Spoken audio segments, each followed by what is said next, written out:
Ready to ride na yung unit ni Sir Mark ng Pampanga mga kabisyo. Ito yung pinasok sa baluarte natin na double cab. Yan bro, bante mo lang dito konti. Split manifold project na yung ginawa dito. Iyon o. Yan, okay na yan, okay na yan. Kararating lang namin galing ng Boracay mga kabisyo. Inabutan ko pa, kala ko kasi pupull out na nung isang araw. Buti naintay pa kami. Yan, yung side grill mga kabisyo, ginawa namin concept dyan. Custom tapaludo muna. Custom tapaludo, tutukan.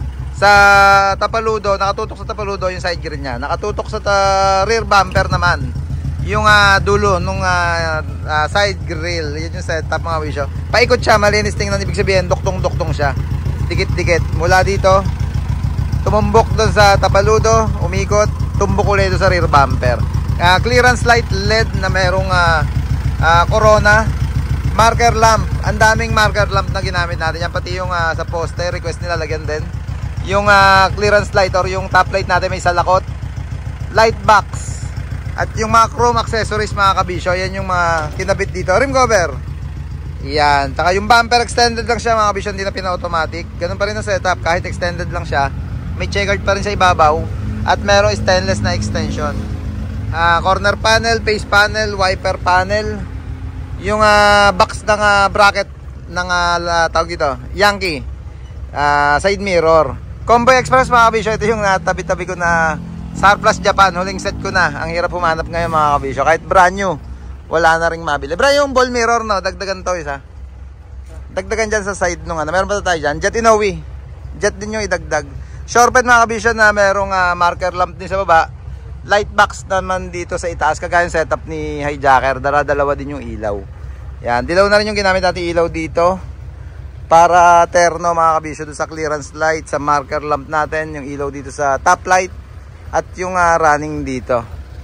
Yan, mamaya i-night mode natin. Pakita ko sa inyo mamaya. Mag-video ko mamaya ang gabi para makita nyo naman yung running ng ilaw nito. Yung backboard mga kabisyo, pinlane lang namin. Papa-airbrush ko sana, kaso kukunin na daw ni Sir Mark at baka sila lang magpagawa doon sa kanila. Taillight, tatluhan, may star sa gitna. Yung rear bumper natin, nagpalagay din ako dito. Tatlo din dito para merong extra additional design doon sa rear bumper natin. Yan mga kabisyo, picture nito nung bagong pasok sa baluarte natin. Ito yung picture mga kabisyo. Ayan. At eto na nga siya ngayon after nating mahimas. Yung loob niya nakabalot na rin ng tela. Ayan, custom na rin yung loob, customized. Ibig sabihin, naka-uniform. Pati yung seat cover niya, ceiling. Yung double cab mga kabisyo, meron na rin yan. May balot na rin. Split manifold syempre. Yan, tarinig ko sa inyo.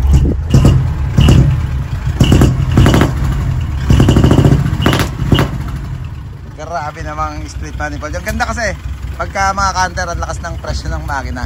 Kahit mga 4M50, 4M40. Yan. Ang lalakas ng pressure ng makina. Kaya konting din lang sa silinyador. Tumatagupak talaga, malagapak. Split, ginamit nating muffler dyan mga kabisyo. Yung original, teka lang, silipin ko sa kabila. Original na sipol at isang fabricate sa baluarte natin. Ito yung panlagapak natin mga kabisyo. Yun yung pansipol. Original na Jet Inoue. Yung ginamit nating muffler sa sipol. Fabricate naman yung lagapak natin. Yung mga nagtatanong na kung pwedeng maglagay sila dyan pagka hindi sila naka-split, yung panlagapak natin muffler. Mga kabisyo, dinesign namin yan para sa split manifold na tambucho. Hindi siya tutunog pagka hindi naka-split. Yan, para lang may idea yung iba na nagtatanong kung pwedeng straight pipe lang. Pero yung sipol, kahit straight pipe lang tutunog yan. Mga kabisyo, pagka gusto nyo rin magpabuo ng ganitong unit, ganitong mga pangsalang natin sa show, tawag lang kayo sa number na naka-flash palagi sa screen natin. Yeah boy.